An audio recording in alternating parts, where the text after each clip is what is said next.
સૌનો સાથ સૌનો વિકાસ।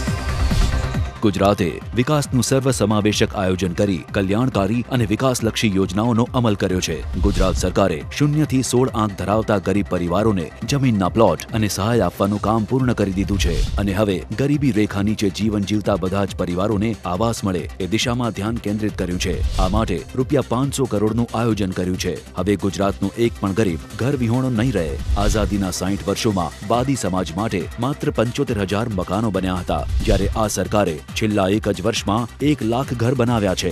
છેલ્લા એક દાયકામાં 230 થી વધુ ગરીબ વિદ્યાર્થીઓને રૂપિયા 13 કરોડની લોન વિદેશમાં અભ્યાસ કરવા માટે અપાઈ છે। રાજ્યમાં અનુસૂચિત જાતિઓ, અનુસૂચિત જનજાતિઓ, બક્ષીપંચ તેમજ નિરાધાર વિકલાંગો માટેની 42 જેટલી યોજનાઓમાં આવક મર્યાદા વધારીને ગ્રામ્ય વિસ્તારો માટે રૂપિયા 27,000 અને શહેરી વિસ્તારો માટે રૂપિયા 36,000 કરી છે।